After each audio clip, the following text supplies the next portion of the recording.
Hey, Miguel Lloyd, host of Life Full Circle Radio. What's good? How you doing? So a lot going on. We had our production meeting on Monday, and now that production meeting is trash because let me see. Kanye West went on Alex Jones's show, basically praising Hitler. LeBron James basically checked the media that usually interviews him after the Lakers post game stuff, and then Kia, she wants to do a fashion show. So in honor of fashion show, I put on a regular old jersey, and so we about to get it in. Let's go.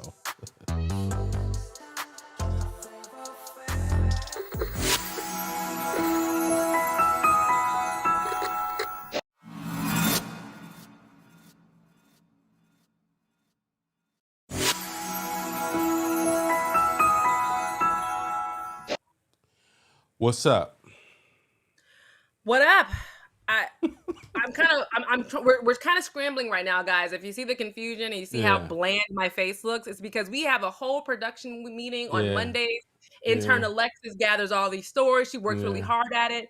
And then yeah. thanks to, I don't know, the world for the first time ever, that production meeting is just like everything is Trash. trash. There's So, so much stuff going on. I don't even know where to start. it's crazy because as you mentioned, I just every time we think that it's done and it's over with, I don't understand what Kanye. I'm not even trying to. I'm just reporting the news now. Kanye is just wilding out. You're hanging out with this Fuentes guy. What's his name? I think Nick Nick Fuentes. Fuentes. So you see all that content out there. Then you see, oh, we didn't. What we didn't put in our new runner show is the conversation around Jerry Jones, because that's the part that is going Talk on. about it a little bit with Did we talk this about whole it? I LeBron. don't. Did No, we? we will talk about it a little bit when we Okay. bring up LeBron. When We'll we bring up weave that in. LeBron, yeah. So that's going down. But go ahead. Let's talk about Kanye's. Kanye's, yay. I scarcely don't know where to begin. He Yeah. actually went on Alex Jones's show, and you guys, most of our people who watch our show know Alex Jones is from Infowars. He actually was sued by the Sandy Hook families, and they won their defamation lawsuit against him. I think he's ordered to pay them like $100 million Yeah. for what he did. But he still has a show, and he had Kanye on, and Kanye said a plethora of problematic things. We thought Yeah. the stuff he said about slavery was a choice. Ooh, that was bad. White lives matter. Ooh, you're tripping. I'm gonna go DEFCON 5 on Jewish people. Okay, wow, we're just gonna keep going. And then today he said, well, Hitler had some good traits. Yes, he killed a bunch of Jewish people, but Obama killed a bunch of Palestinians. But we should support Hitler because Hitler invented the microphone in the highways. Neither one of those things is true. And he did the entire thing with his face covered in that Balenciaga mask, which it might not have been Balenciaga branded, but it was Right. Balenciaga does that thing. Okay. So it's like, dude, how it's hard to stand by his side. It's hard. No, It's I it's don't. this And move. for whatever he don't care. At this point, he does not care about who stands by his side. I guess he has some grand plan that's going on right now that I don't know. Maybe he feels like if he gets all his contracts severed, and I don't know what this guy's doing. Maybe he's just saying, I'm going to challenge you guys to the point and understand that my music and my influence is so dope that I'm gonna do all this crap and y'all still gonna spin my records and y'all still gonna buy my fashion because people are out here still defending this guy. They are. And Yeah, Miguel is exactly right. I was looking on Instagram. A lot of people are like, because he also said that Obama was not the first black president, he was the first Jewish president. And the people were in his comments like, oh no, because these presidents were black. And oh yeah, he's right. And I'm like, what? What's happening? None of this is true. these Like people used to be in the I don't shadows. know. Yeah, It was making me so mad just reading the comments because these people are bat crap crazy. yeah. There used to be back in the day when you go to the DMV and VA. There used to be these libertarians used to be outside of there, and they would always try to stop you and give you these little leaflets, and it would be having all types of bad. You almost haven't said it. No, they have all this nutty stuff that's on this paper, and you look at it like, okay, leave this alone, leave me alone. That is like almost mainstream now. And in every bit, there was I saw a text or I saw a situation with what's her name, Marjorie Taylor Greene, Marjorie Taylor where Greene. she posted something about on her Twitter about if a layer of underwear don't keep Yes. you. What was this nonsense? It was If a thick piece piece of underwear can't protect you from a fart, then how can a mask protect you from COVID? That was the exact. These guys, Yes, I memorized it. they have got to have like a little group text going on. We said, how will we troll people today? I don't, again, like you said, with Kanye and with a lot of the alt right wing people, I don't understand what the end game is because No, you're not turning more people on. I mean, no, whatever core Trump people had are some Kanye people. That's the core people. But he's not bringing new people on. He's not enticing the black community. The black community is just like, dude, we don't even know what to do with you right now. We have no, no idea what to do with you. no, We don't want to throw you in the trash can, but we can't support all of this. no. It's weird. And all skin folk ain't your kinfolk. We got to understand where this dude is at now. You on your own, buddy. And I just don't give. I just don't feel like he cares. If he is actually not completely like having a manic issue right now, and he's doing this, and I'm trying to see if I can pull some stuff up because we didn't get a chance to pull. If anything Kanye today. is not having a manic issue, then what is it? I think that's what everybody's waiting to find out. Right, What is happening? You're not having a right. manic issue, fine. You are not sad about your mom, fine. You're not mad about your divorce, fine. Then just tell us what it is. Tell us Tell what us you what are it is. trying to do. And at this point, we could probably get Kanye West on this show because we'd be the only black people who take it. You know what I mean? It's just like Don't laugh because I was just talking to my husband and I was like, I think I can get Kanye to come on Life Full Circle Radio. And he goes, ooh. He was like, I don't know about that. he was like, I mean, you could, But but do we I want mean, him? Yeah, so I love Nazis. Kanye West praised Hitler, an Alex Jones interview, and yeah. So it was bad. I watched clips. It's as crazy as it sounds. He just had there was he had the same free speech mindset of Elon Musk of I can say whatever I want. Nobody's bad. Everybody has good traits. And it just makes me think there are men who have molested children. There are priests who have molested children, but they help thousands of souls in the Boston community. And I think the DMV communities are facing it now with priests coming out that have molested thousands of children. That does not make them good people. Yes, doing great things. Okay, cool, fine, whatever, but does not make them good people. So it's yeah, just, it's crazy. It's crazy I, to me. Next topic before we all run right. out of time. Yeah, let's next topic. Next topic. We got a little bit of time on our hands because we're gonna have to do Han way differently this week. But I don't know, man. I just this brother. Anyway, all right. So next topic. So I was looking, LeBron. trying to find it, and it's been I've seen it all day. With LeBron James. So LeBron Yeah. James. Everybody knows about the Jerry Jones story. If you don't know about the Jerry Jones story, there's a picture that came out when he was 14 years old. And it was 1956, 57, somewhere around in It was the there. day they integrated schools. Like it was that day, the first day that that black children were going to white schools. in Little Rock, Arkansas. Hmm. So, and Jerry Jones at 14 years old was seen there in the picture. And the thing about it, he didn't even try to act like it wasn't him. Jerry Jones came out and he spoke about it. Omar says 1957 came out and he spoke about it and he addressed it. And then LeBron did. I was proud of LeBron today. LeBron basically came out. I'm gonna let you set this up a little bit because I want to find that video. I want to play it on the air. Good. So the Jerry Jones photos has been making the rounds. Everybody has different opinions about it. Stephen A. Smith came out and said, because Stephen A. Smith is actually close to Jerry Jones and said this was something back when he was 14, he was young. Okay. Mm-hmm. And I'm kind of on the Stephen A. Smith side. Like this was a long time ago. This wasn't like it was in the 80s when he was a grown man. He was a child in this photo. And in Mm-hmm. Arkansas, of all places, you lived in Arkansas in the last decade. If that's not a racist place, I don't know what is. It's Arkansas. Okay. Arkansas isn't as yeah. Well, anyway, go ahead. I'm gonna Ooh. let you finish that. Okay. So while he's bringing up the clip, what happened was LeBron was in an interview after the win over the Portland Trail Blazers, and he actually said, I have got one question for you guys before you leave. I was thinking when I was on my way over here, I was wondering why haven't I gotten a question from you guys about the Jerry Jones photo? But when Kyrie Irving thing was going on, you guys were quick to ask us questions about that. Yep. LeBron's not wrong. He's not. Absolutely not. He's not wrong. Absolutely I mean, not. So here's the thing. I ain't gonna try to figure it. I ain't gonna try to find it right now. So you can go find it on your own. Here's what I like about how LeBron handled this stuff. He showed his power, and he showed his power because in the interview, they tried to do what they do. He asked him about it, and then the reporter tried to interrupt him. He said no. Let me finish. And I don't even want a response from you. Paraphrasing. He said, when everything went down with Kyrie, y'all asked me every day about Kyrie. Because when he said what he said about Kyrie, when he expressed his opinion, people try to put him in the raccoon category, in the coon category. They say, oh, he done sold Kyrie Irving out, blah, blah, blah, blah, blah. You know, these guys get put into some rough boxes, and you know they have a great relationship going back 10 years. But then he said, okay, hey, why don't y'all ask me about Jerry Jones? Y'all not ask me nothing about Jerry Jones. And then I saw on ESPN this evening, so who did they ask next?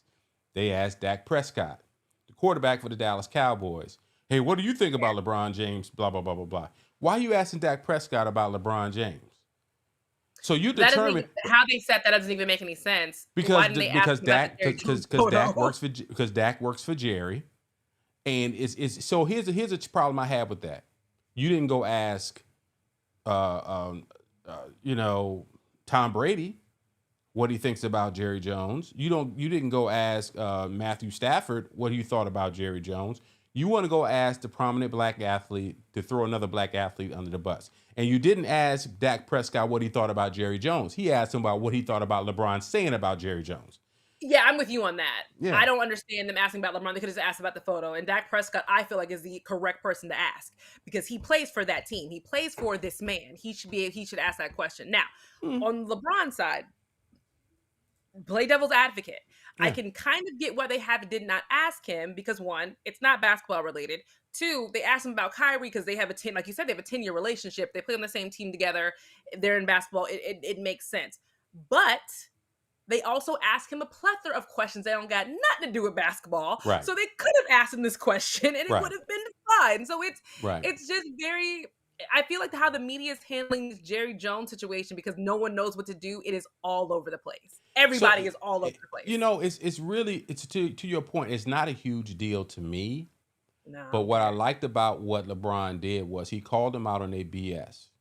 And because if it's all said and done, right? If it was all said and done, and somebody else came out and said something else about somebody else Jewish or something, they love to keep the black athletes going up against each other.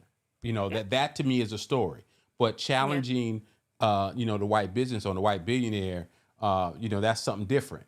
And so he called them out on their hypocrisy. That's the thing that is happening with these black athletes. What happened with Kyrie Irving should not have been that big. It should not have gone that far. But because Kyrie made it worse than what it was. How? How did Kyrie make it worse than what it was? Instead of coming out with some educated answer like he should have and apologizing about it, he just drug it out. He did it the same way he did the COVID stuff. He just drug it out. It didn't need to be drugged out. He did apologize. They ignored his apology. No, that apology was BS. That was the worst apology of the history of apologies. Well, first out the gate, one thing that has not been acknowledged by the media is that there's truth in some of what he said. When they asked him the question about I can't be anti-Semitic if I know where I come from and who I am, they didn't want to delve into that depth because most people don't even know. Kanye can't be racist, but he mastered that today. So yeah, well, so my point is that the whole thing with Kyrie, when you think about the fact that the guy right now who's running Amazon is a Jewish guy and he's still selling the tape on oh my God, I explained this already about how Amazon but you're not right with that. I'm not Next topic. So anyway, all right, next topic. What else you got? We gotta go back to our list. I know it's some. Before we go to what our last topic that came out of nowhere was that anchor TJ Holmes and Amy Ribalko, who host the Good Morning America together, side by side, sitting so close together, apparently are having a big old affair. And not even like some regular we're hiding it, we got caught because someone hacked our email type of affair. They got caught grabbing each other's butts on a private trip, got caught holding hands in a vehicle, leaving a GMA studio, got caught at bars, hugging up and snuggled like they didn't care. And if they were both single, everybody would be like, who the heck cares? Like they should have told their boss it doesn't matter. Both of these people are married and not kind of married. Amy Ribalko is married to an actor who used to be on Melrose Place, and that man is gorgeous. His name is Andrew Shue. And then TJ Holmes is married to a prominent lawyer. You about to lose your job. Hey. So I'm not completely familiar with this. Maybe you are.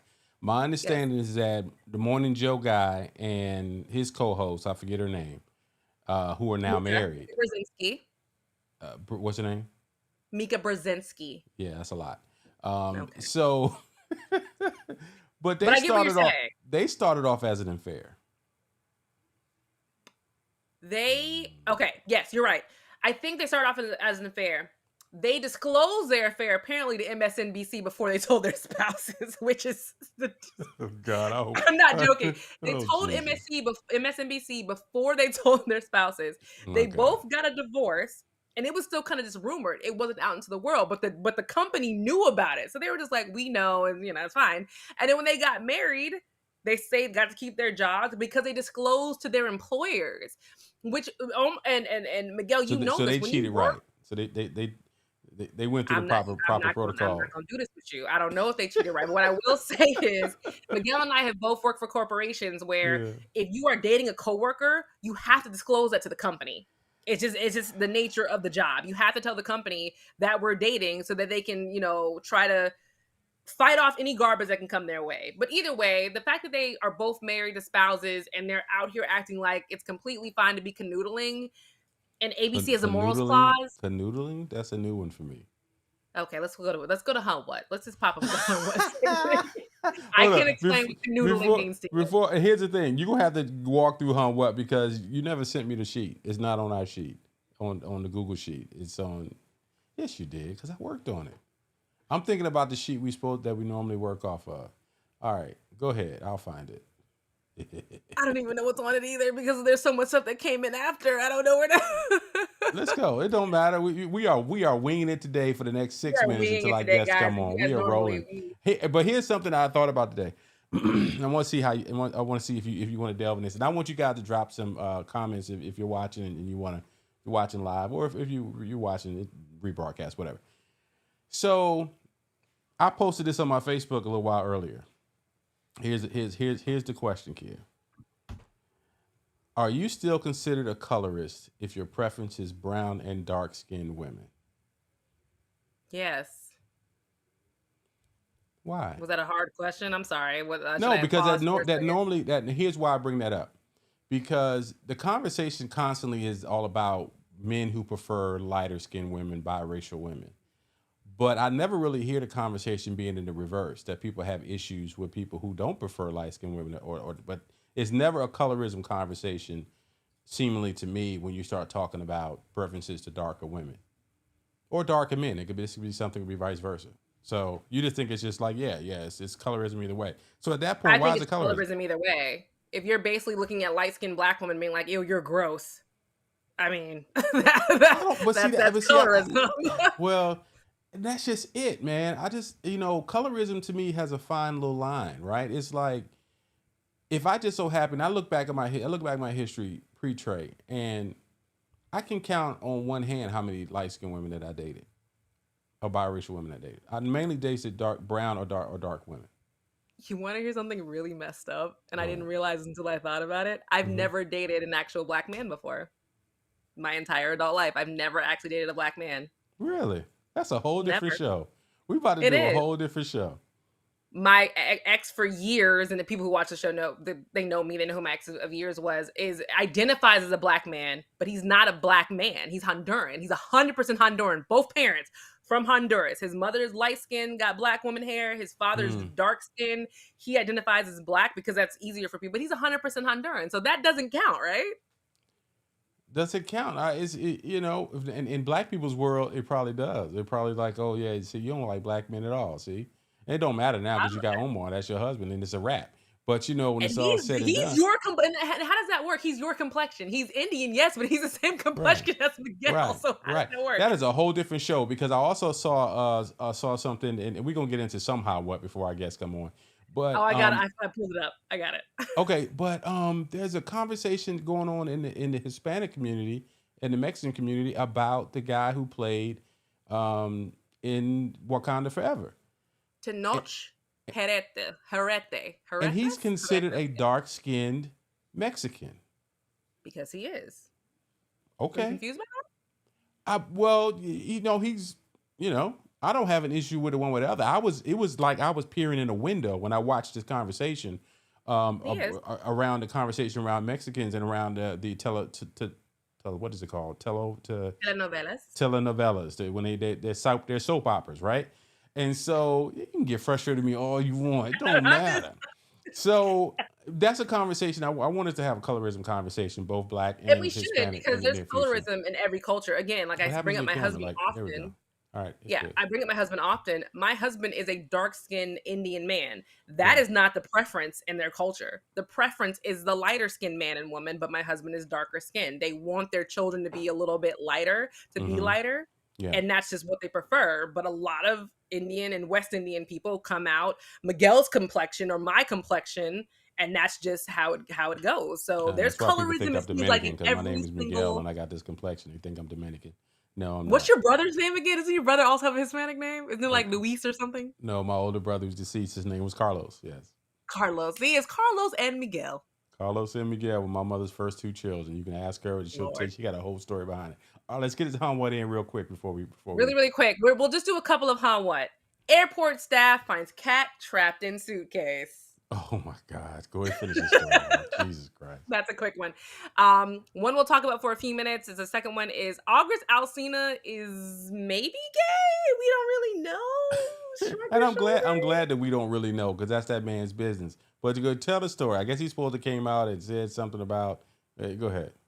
Yeah, so he's on the surreal life, and he came out and said that someone had finally taught him how to really love himself, find out everything that it involves being in love and what that means. And when they brought that person out, it was a very handsome black man, could be dark skinned Hispanic guy at this point, who knows? But it was a Mm-hmm. man, and they were kind of close, and then they also spent Thanksgiving together. So is he gay?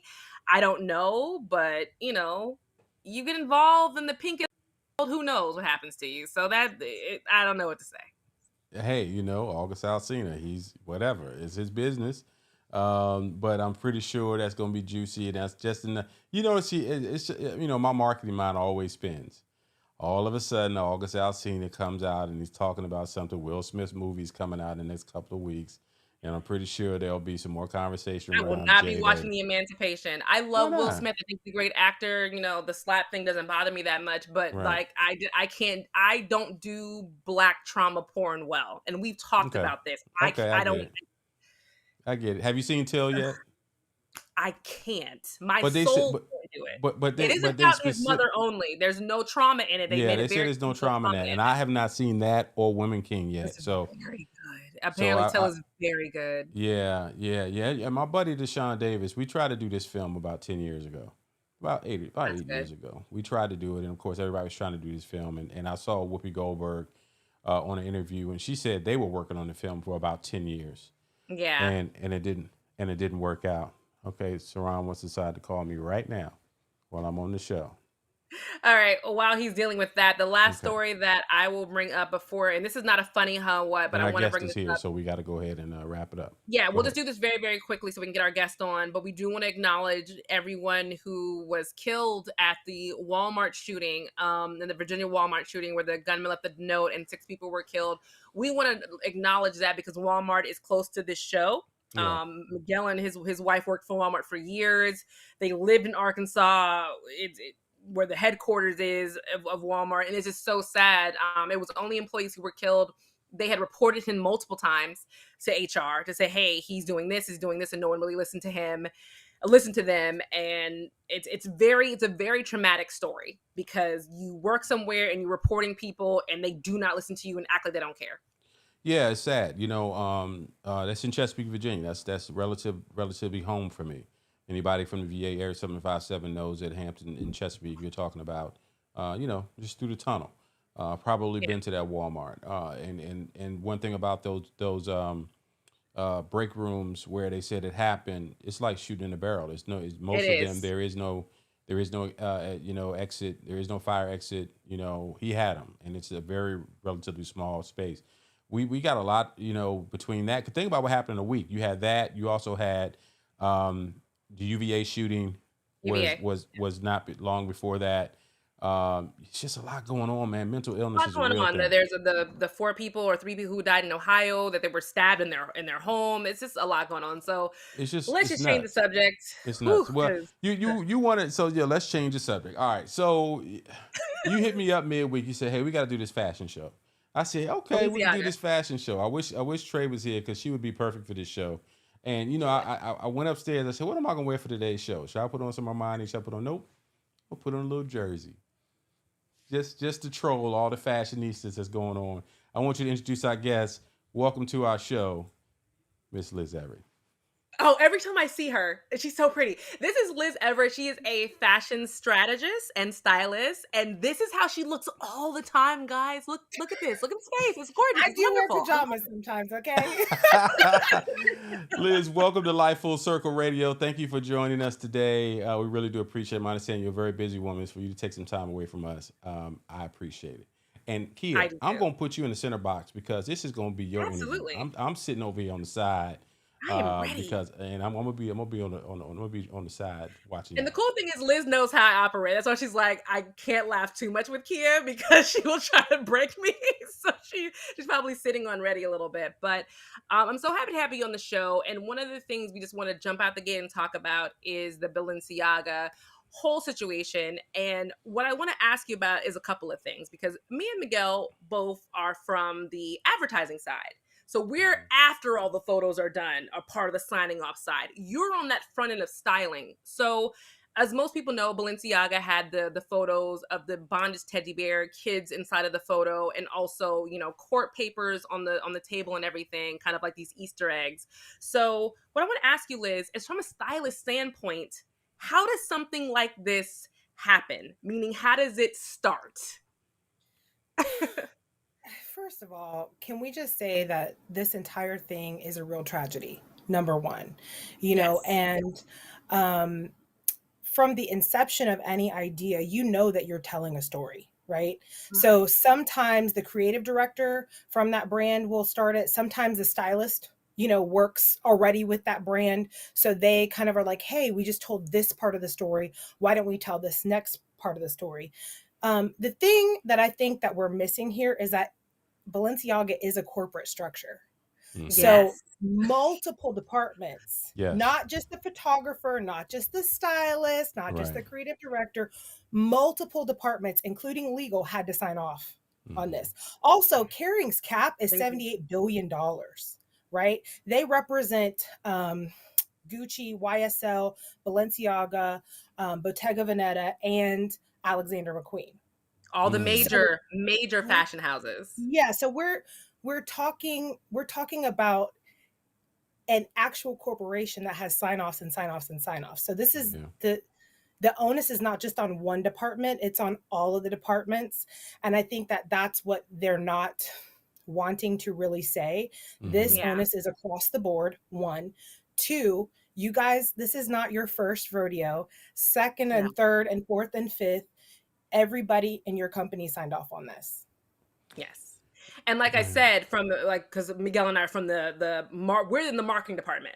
So when it comes to me as part of the digital team, if I would have saw this, I'd have been like, why is that bear doing that?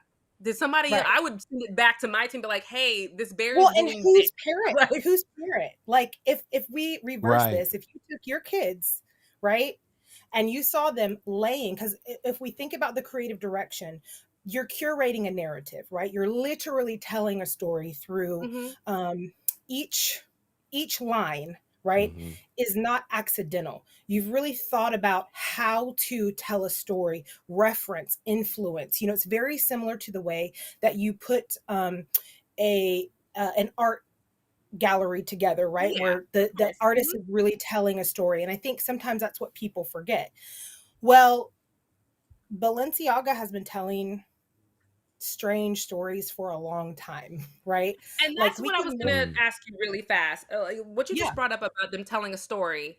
They've always been, for the past, let's say the past 5 years, they've been telling a very bizarre story. And I'm trying to figure out what that story is. If we look at Kim K at the Met Gala and her whole thing being in black, her face covered, everything's covered and all that kind of stuff. What is the story, just as outsiders who don't know me and Miguel, what is the story that you think they're trying to tell?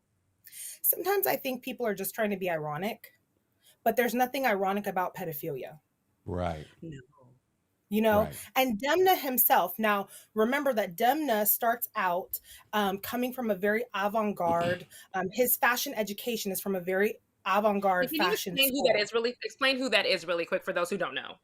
Demna is the creative director who was hired on by Kira. He came over from his original station was his own brand that he created for about 5 years with some friends called Vêtements. Vêtements really kind of it's along in the same, I guess you could say, timeline, right? As Virgil Abloh, they're both Okay. doing great structured silhouette garments and ironic $1,000 hoodies, all at the same all at the Right. same time. Right. And his storytelling, I also believe, because he comes from a very avant-garde background, which clearly would have been what he was interested in the beginning, right? Because every director, every stylist, every photographer, the way you make good money is you kind of niche yourself into an aesthetic, you could say, right? And the better you get at curating this aesthetic and telling this aesthetic story, then folks hire you for what you do rather than you having to recreate yourself all the time like a lot of people. If people don't want to make money, then don't have an aesthetic, right? And stars and celebrities do that too. We've seen Madonna reinvent herself over and over. Right. We've seen Janet Jackson reinvent herself Right. over and over. How do they do that? They change their aesthetic. Right. Yeah, But but why did Demi Madonna has choose always this that she's in right now? Why did Madonna choose the aesthetic she's in She's right now, old though? now. That's a separate She's question. old now. She I don't built a think whole, she's yeah. trying to be ironic. I think she's trying to stay relevant, which is a That's whole nother reason that's why right. people, that's why they change. Yeah. The change in aesthetic is not actually about anything other than trying to stay relevant, Yeah. trying to stay different, and trying to change and challenge how you Mhm. feed what you feel the crowd, the Got it. industry, or the people need or want from you, and trying to feed them a new story that they feel, keeps them in the middle of it all. So that's why we see Kim in these, crazy outfits. She's a genius at marketing herself and keeping herself relevant in the middle and the midst of it all. Let me ask this question. So, as a relative outsider, it seems to me it's always the shock value. You talked about being relevant. It seems a lot of these moves are strictly to get everybody's attention, which they do, and then it starts to challenge us as consumers to say, when are they taking it too far? We had the situation. What was it? I don't know which one it was. I'm sure you guys know. Correct me. But there was the black face with the red lips. I think that was Gucci, maybe a That couple was of years Gucci. back. Mhm. You had that situation. You had the situation with Trump's wife, where she had the jacket that had something on the back of it that was very I offensive. I don't don't really care. care, do you? I don't really care, do Right. you? And so, give us some insight into the fashion world that says we know this is going to be offensive. We know, but we don't care. Why don't they care? I don't think you have enough brown people in the C-suite, to be honest, right? Mm. And then you have to have also companies who are willing to be accountable to say who is in their C-suite, right? So that's why, like during 2020 in particular, you saw a lot of people saying, give us the list. Give us the roster of the brown folks who are in your C-suite. Let us know, right? Because when a lot of these decisions are being made, there is no one who doesn't look like all of the other people in the room who's in the room. And so we are seeing a democratization of fashion where it feels like more folks are coming in, and some people are for it and some people are against it. But the thing is, as brown folks in the world of fashion, you have to know that at the highest level what to do when you get there. You have to be educated on reference and influence, and also understand the art of how to be heard in a room of folks who don't necessarily want to hear you. Right. That challenges their narrative of who they are, and they have to consider a level of reference and influence that is outside of their norm, right? So I Well, do you think the way think that we protest more than anything is with our dollars. You And do have you to think think. that has died? Like, and I always say this lately is that do you think that kind of the right people needs to be in the C-suite, people knowing the influences that come and everything? Do you think that kind of died with Andre Leon Talley? Because I feel that way. I feel like Absolutely not. Absolutely okay, not. I could be wrong. Again, I'm There an are outsider. I'm wearing a Walmart incredible. shirt right now. No, they're incredible young. And when I say young, I'm talking about like 25, 37, younger people in the fashion arena, especially Black and Latina leaders who are working heavily behind the scenes who do know what to do, but it also takes time to get there. And you have to be able to work with and move not just $1,000 but $50 million at a time. You know what I mean? Right. Absolutely. It's a real industry of money. And so you have to have a level of not only decorum but art, understanding, creativity to move in that world. And it is going to take what I believe, and they're out there, and there are some incredible young artists that we're seeing now, right? But it is Mm-hmm. going to take some folks that look like us in the back part who have a level of decorum, intelligence, and an understanding for how to move, creating and curating large movements, which the Black Fashion Council is doing right now. You saw at New York Mm-hmm. Fashion Week this past time, they did an entire floor, right? It's very expensive. If you're talking about doing a fashion show alone, you're talking about on a large scale. If you're talking about New York Fashion Week, right? Paris Fashion Week, at a minimum, you're talking about $150,000. That's a minimum. That's like, Mm-hmm. you don't have super hot models. You've got the girls who are okay. You know what I mean? And you're really trying to work on how to elevate your aesthetic. If you've got a great show, you're looking at about $250,000 to $350,000. So it costs a lot, and a lot of smaller Black and brown companies don't necessarily have that kind of money. So you've got great movements like Black in Fashion and the Black Fashion Council moving forward. And they had the entire fifth floor at New York Fashion Week with smaller Black and brown brands being represented, and you being able to walk in and experience their entire line. So, there are things that are happening, that are coming up, that are behind closed doors, but it is going to take some time for us to continue to move forward. And I think that we have to continue to see art as a form of activism, and we have to continue to let our dollars tell the story of what we support and who we want to wear, and what we want to really empower. If you want to empower Black female designers, then you need to start wearing their clothes. So let me ask this question. Let's talk Kanye. He's been a major player. I know you got something. I'll come back to you, Kia. You got something. So hold it. Don't No. I was lose it. gonna say, if you're gonna talk Kanye, make sure you read Kim's response to Balenciaga that we thought was trash. Okay, cool. Yeah, go. Well, go ahead. Set that up, because I'm lost. What does it say? Go ahead. So I want to know your thoughts. It doesn't say that is the real thing here. Okay. And that's what I was going to bring up. Right. And this is why you'll think it's funny. Right. I read her response. I'm like, there's a lot of stuff missing here. Like, she actually said, as a mother of four, I have been shaken by the disturbing images. The safety of children must be held with the highest regard, and any attempt to normalize child abuse of any kind shouldn't have a place in our society, period. I'm reevaluating my relationship. That shouldn't have been how that statement ended. Am I wrong? No. Okay. No. Like... Yeah, so that was that. Miguel, ask your question. No, but that's real, because it goes back to the question I asked a minute ago. It's almost like people who live in the fashion world just are blind and deaf when it comes down to what's really going on in the real world. Kim, are you serious right now? Like, you got 4 kids.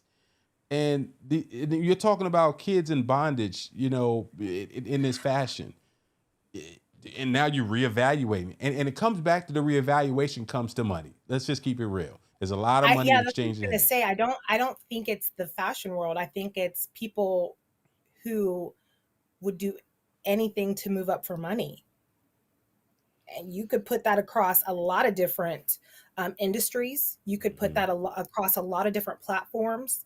And I do think that at a certain point of money, sometimes people do lose touch with what's actually happening. But we cannot ever forget that as artists, we have a responsibility to tell the stories, right? So if you're a movie director, you have a responsibility to tell the stories of those who cannot speak for themselves. Right. If you are a fashion stylist, I have the responsibility to empower a woman or a man to have a level of confidence that they forgot they even had, right? And so when we help people tell their stories, we have to empower them to tell the best story possible. And this story that Balenciaga told it's horrific. I mean, if you look at Yes. the Easter eggs, right? And so if you don't know what an Easter egg is, it's like clues that are in the photo, Right. right? And so if you Right. have a really bomb creative director, they have like foreshadowed, storytelling. I mean, it is like it's like storybook illustration on another level. It's bomb, right? But in this particular case, let me just read for you because I took notes, okay, on all the weird things that were in some of the different photos. One, wine glasses with children. As a parent, you didn't think to take your kid home then? Okay, fine. When you look at the crime scene tape, okay, I created didn't even notice that. Balenciaga, Balenciaga, right? So Balenciaga. Okay, well, Bel is a deity that ritually sacrificed children. Yes. Wow. Okay. And that was Now, actually mentioned in one of those Netflix shows, and they got mad about it. The people got upset about it. yeah. Then you have the crime scene tape. You have a white rabbit in one of the, and this is with the older child. The kid looked like he was like 9 or 10, right? The white rabbit, they are saying is a reference to Lewis Carroll of Alice in Wonderland, who allegedly liked little kids. You also have the rainbow, which is a symbol in pedophilia of elite pedophilia. So you have all these small things. Now add in the court documents. Also add in the book. I can't remember who the author was, but when you add in the books in the back as well, which Balenciaga still has not explained, right? There's so much happening, as you're looking around. Like, how could you not know And with what you was happening? pointing that out, that means to me that this was extremely intentional. This Extremely wasn't like you intentional. just grabbed some cool things and this is fun and blah blah blah, and you just had the teddy bear just had. I think if the kid just had been holding the teddy bear in bondage, people would be like, "That's weird," but it's not bad. But when you start pointing Right. out those Easter eggs, now we've got a whole new level of no, y'all did this on purpose. Right. This is Right. nuts. Right. And there right. are enough of us who have experienced, right, some form of molestation, enough people out there who have been molested, enough people who have been violated in any way, right? Yeah. That we should know as a core value. Children have to be protected. People have to be protected. Yes. And if this is the story you're telling as an artist, there is a problem. Now, I understand that darkness inspires some people. We can look back at Alexander McQueen's Voss show, which was one of the most gruesome shows anyone had ever seen, type of thing. You can look that up. It's crazy and inspiring in some weird way. I don't even understand now you don't make why. me want to look it up because I bought my first pair of Alexander McQueen sneakers recently. Bro, You get him started. No. Keep talking, girl. Don't get him started because I can't. McQueen's brain, dude, it just worked in this way that made you ask questions. And so when people curate and create these narratives, they desire to make you ask questions, right? And so they're saying if I can keep them engaged in asking these questions, I can keep them buying this product. But I think as a consumer, we have to be so understanding about who the brands are that we're sowing into, right? In church, we learn that we sow into, and where we sow, it prospers. Absolutely. And so even with what we wear and with what we eat, how we live our lives, we have to think about where we're spending our money. And if we are saying that we want Black and brown brands to be luxury, we want Black and brown designers to be walking at the Met, then they have to have the money to do that. And that will require us making their brands hot, making them the top topic when it comes to what we're wearing, because what we know is Black and brown spending power is unlike anything. And who sets the trends, my love? The folks who look like us, okay? Absolutely. So if we want those Black and brown, look at Telfar, okay? The bag company, yeah. Baby! Yeah. Telfar is doing the thing, honey. Yes. I so wish my wife was and on they this went from joint just because I being can an react the Instagram same way brand because to now they're she be all in this. Yeah. Yeah, you need to meet Tracy. I'm gonna we're gonna make you meet Tracy. But before we get, we always have to end the salt with some sugar. So we're gonna have you have some fashion looks of the week, and I want to get your opinion. Please, DJ, please bring up the look of Nene Leakes. This is Nene Leakes at Portia now Gabudia's wedding.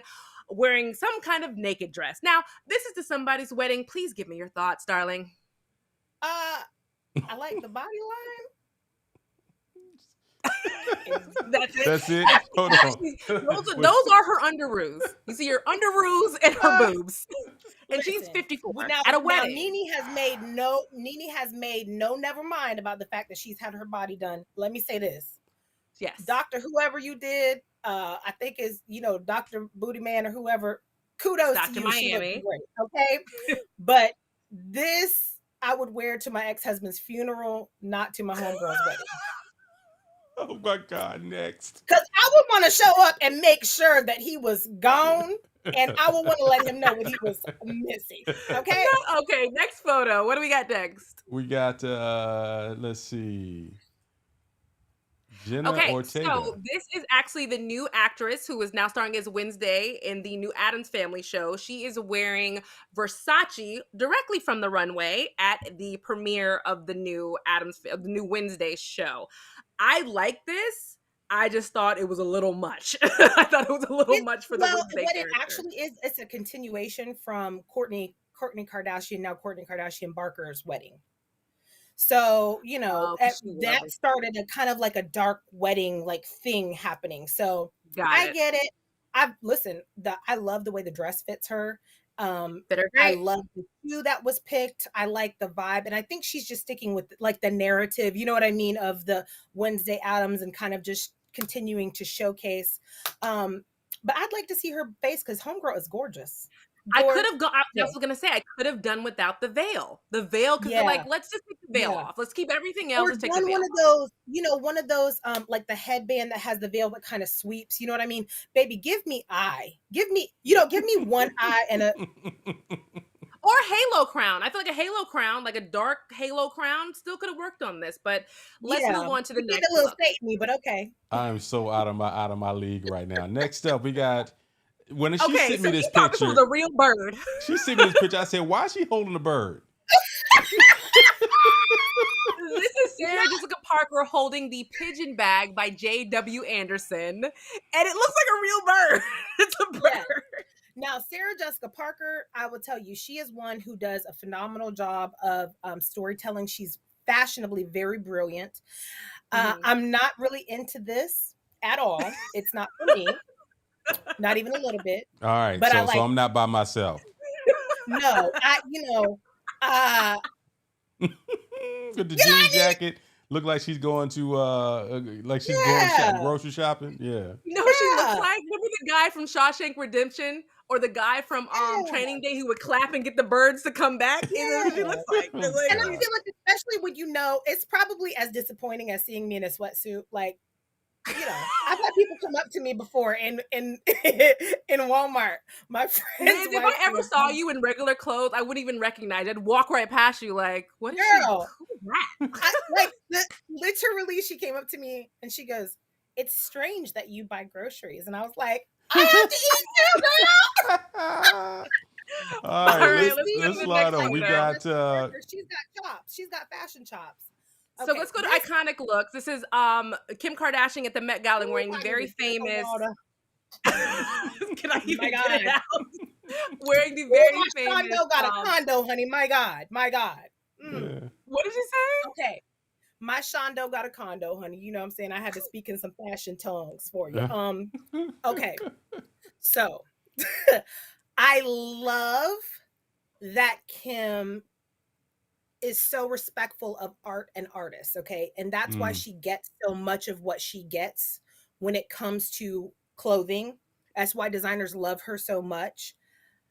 I love that she really wanted to pay homage to Marilyn Monroe. I feel a butt coming. I know. I'm like, dang, Liz, did you stretch before all of it? This is about to be a reach. Woo, Jesus, okay? I love that. I think she flew to Orlando twice to try the dress on. The first time they could get it up underneath her butt, and the second time they were able to get it over but not close it. I love that she had a replica dress. Whoa. What did you just say? So basically, what are we saying? The dress don't fit? What's going on? The dress doesn't fit her. So the dress did not fully fit her. And she knew that it may not, because although Marilyn Monroe is considered curvy, right? And so we love to throw out that Marilyn Monroe was like an 8'12", but you got to think about an 8'12" then is like a 4'6", 6'8" now. You know what I'm saying? And so also, I'm Kim getting a whole has fashion education right now. Go ahead. Yeah, Kim, as small as she is, she could not fit Marilyn's clothes. So that will tell you how small So people this is were. actually one of Marilyn Monroe's dresses that she wore. This Yes, is the and the actual reason dress. she did the first Okay. stole is because it couldn't zip all the way. So she had some of her skims, she had them rhinestoned and done into the same color so that you couldn't see. And then they had a small changing room off to the side for her when she went up the stairs so that she could change into the replica dress, because she couldn't sit in it or anything. And so they had to really like create like an area for her to change into the dress. She walked up the stairs in the dress and then took it off and put the replica on. However, I here's my personally thing. thought this was disrespectful. I thought it was disrespectful. I didn't like it. She did not fit into it. Marilyn Monroe was a curvy girl, but she wasn't cartoonishly curvy like Kim is. Right. Things matched. Kim looks like an ant. She shouldn't have worn this dress. That's me.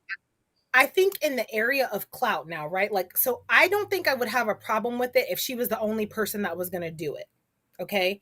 But now we've seen Lizzo play a colonial flute. I just heard about somebody else trying to get another historical artifact for something else. So, you know, the thing that I watch from legality standpoint, right, with different laws and with fashion, is how we're setting precedents, right? And so because she's a forerunner of fashion, she has now set a precedent that being a historical stunt queen is the next thing. So I'm gonna be real mad when I see Judy Garland's shoes, or I mean, I'm sorry, but like if somebody tries to wear like Josephine Baker's old like costumes or something, like I swear I just got to produce a whole show and let y'all sit down here with Trey in here and y'all, and I'm just gonna be a spectator. Okay, wait. Let's see if we can get through more photos. Next photo. All right, real quick. This one, this gothic mess. What is this? No, not this one. Go to the next one. I'm not talking about her. Julia Next one. Fox trying to be relevant. Okay. No, all right. So last one I've got is Rihanna. Yeah. Okay. Okay. I'm sorry. These are looks from that I'm trying to see what Kia's about to say. The reason why I'm about to say is I wanted to pull up some iconic looks from 2022. I didn't get through my full list because I told you I was like, I have a full list of stuff I want to talk about. As a former pregnant woman who was big and pregnant with twins, who dressed very snazzy during her pregnancy, so well half people didn't even know I was pregnant. Can we make sure naked pregnancy doesn't become a thing in 2023? I'm so glad that you said that, because I've never been pregnant, so I can't comment. You know what I'm saying? Like, I try not to. I can't comment on nobody's marriage because I ain't been married. Do you know how uncomfortable this is as a pregnant woman? This is uncomfortable as a pregnant woman. She has on thong underwear. When you are pregnant and your butt's so wide and big and stuck together, you want to wear thong underwear in front of people? Like, this is awful. I'm trying to figure out the woman behind her with the dark hair. What is her job? Make sure that her booty is not showing, I guess. I don't know. I don't know. Listen, I find the pregnant body and the human body beautiful, right? And I think it is a work of art. But I feel like we should, just in my opinion, keep that for a beautiful photo for our husband. You know, it's the social media era. The social media era says everything got to be on Front Street. And that's the problem. And then he's right, because everybody's like, oh, every pregnant girl should dress like this. I'm like, hey, as a pregnant woman, none of this looks comfortable or fun or I want to do. Like, it's just not. And they're trying to make it a thing. Personally, I'm okay with everything not being for everybody. Record scratch. Mic drop, drink your juice, drink your wine. I agree. I saw, and there's actually a whole series of photos, and there's a series of her in the silver outfit. Just wanted to say this really quick before we wrap up. Silver outfit, and I've seen outtakes of that photo. She looks so uncomfortable. She is out of breath. She is tired. She's walking in stilettos. She's having to lean on stuff. So yeah, it's great for photos, but the real life part of that photos is like me, not Omar, Miguel has seen a picture of me after I got out all my glam. I'm on the couch, stomach out, drinking a Slurpee with my feet up. It's my favorite photo from my pregnancy because I was I so just want you to know that if I ever saw that photo, I've forgotten it, and I don't want to remember it. That's for you and Omar, for y'all Slurpee pictures, because I don't want no parts of that. Sis, I appreciate you coming on and you hanging with us today. Like I said, I just sent a text. My wife's down in Miami. She's working. This would have been a perfect show for her to be on because all those I will lingos that text y'all you to talking tell about. you what his wife does because you might need to get in contact with her for different opportunities because Yes, she's I'm super down. Yeah. So I'm my super down. wife And thank you is guys so much for having me on. yeah, absolutely. My wife's a course. chair at the National Black Arts Festival, and so she's real deep into the fashion space. She really digs that space, but the question I didn't get a chance to ask because my co-host said that we can't ask no more salty questions, but we got to make some decisions, right? But this craziness is happening in the fashion world. When these people are doing like that whole thing with now, it's got me want to like Balenciaga. You're done. I don't want to see. Literally for 20 plus years, I did not wear polo because something he said back in the day, he didn't want, black folks wearing polo. I'm going all the way back to the 90s, and I started wearing polo again maybe 5 years ago. And And so then now Tommy it's just, Hilfiger had his issues. I Remember still don't Tommy wear Tommy Hilfiger's Hilfiger. I issues? still don't wear Tommy Hilfiger. Yeah. I think honestly, I don't wear that either. I think it's okay for us to have a standard and an opinion Mm-hmm. about what we want to wear, how we want to wear it, what we want to eat. You know what I mean? Yeah. Like I think that the thought process that we just have to roll with whatever it is ridiculous. And especially for those of us who are, brown folks in whatever game we're in, we have to have a standard of excellence for ourselves, right? And so Absolutely. that comes in every space. For me, that comes from what I like in an image strategy space. When for instance, one of my clients is a travel concierge. We're building a huge travel brand for her, but her children are adopted. So I went out and found clothing brands that donate to adoption. The shoes that we've picked are from I can't think of the name of them right now. I wish I could, but the woman's name is Ashley Hensley. And so the entire shoe line, 20% of every shoe sold goes to adoption in different countries and parents being able to adopt children from different countries and in the US as well. And they do all these really cool campaigns around it. So I think that you have to think about when you're getting dressed, not just what the cheap thing is, right? That's everybody's argument, honestly, about fast fashion, is thinking about what that feeds, not only within our economy, but what are those companies giving back to? How are they giving back to breast cancer? Are they prioritizing adoption? Are they helping with scholarships for young Young United designers Negroes? or up and coming, What whatever. are they feeding? Because whatever those companies are feeding that we're purchasing from, that's also what's going to feed our heart. It's going to feed our culture, and it's going to feed our consumerism as well. There's nothing wrong with being a capitalist who cares about where the capital is going, and there's nothing wrong with being a consumer that cares about purchasing from brands, people, and service providers, right, who really understand how to create from a space of responsibility to what you're selling and what you're doing. Great mic drop. Sis, I appreciate you coming on. And hopefully we can have you back on real soon because, all this craziness is out in this world. We need some experts, and you definitely one. I'm here for it. Anything fashion and beauty, I got you. All right, sis, I appreciate you. Have a good night. All right. Bye, guys. Thank you so much. All right, bye-bye. Bye. Great guest. She was high energy. Super producer always coming through. Super producer always coming through. Oh my God. Yo, that was a dope interview, and we're gonna cut that one up. And I'd love to get Trey's response to that stuff. This is her lane. Honestly, sure. Trey is gonna have to sit in the big girl chair, your chair, or the big guy chair, and let us just do a straight. I would love to do a 2022 end of year review fashion. Me, her, Liz, or somebody else coming on and talking about like a fashion police kind of panel. That would be great. It's so much fun. We can do whatever we want. Trey knows it. Yeah, Trey knows it. We've got a good friend of ours, Tracy Nicole, who's a fashion designer here in Atlanta. Yes. She's got a nice line she was actually in New York Fashion Week, so they may know each other. She and Liz may know each Mm-hmm. other. But great show, man. Definitely. Let me see. I think we touched on everything we need to touch on. I'm going to be Everything. releasing between tomorrow this weekend interview I did with Booker Madison. He has a movie Sound of Christmas, which is coming out. What's your face? Why you frowning?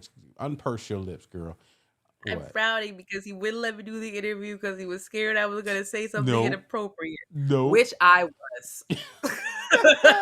So the So he's a Sound of smart man. Christmas. It has Neo and Soraya, who used to play on Empire, and Drea. What's Drea's last name? Drea, one of the social media people. She's in Oh it. God. Yeah, I could do it. I could do it. Whatever. That's Oh, it. See right there. That's why you need to do the interview. It's a perfect Christmas time. All the movies they got the same formula, and I'm gonna watch it. It's on coming. It's I premiering on can't even get BET. through the Step It Up series promos. I'm just like, wow, you guys did this with spit and hope. I don't Like, even I'm know sorry. what that means. All right, so I'm gonna release that interview with Booker T. Madison probably tomorrow, the day after we interviewed him earlier. I just did an interview this week also with black owned electric car company here in Atlanta, and Oh, you told me about this. yeah, yeah, Yes. yeah. I shot an interview with them on Monday. We got to cut that up. That's gonna take a little bit more time to put that together, but it's gonna be amazing. Man, 2023, we moving differently. I'm just letting y'all know. We So moving awesome. differently. It's time. It's time to get it done. All right. We appreciate y'all. Thank y'all for tuning in as always. Peace and a bye-bye. Where am I closing? There we go. Bye, guys. See you next week. Peace out. I gotta change that promo. I gotta change that because we ain't on Wednesdays at 8 o'clock no more because of my kids. All right.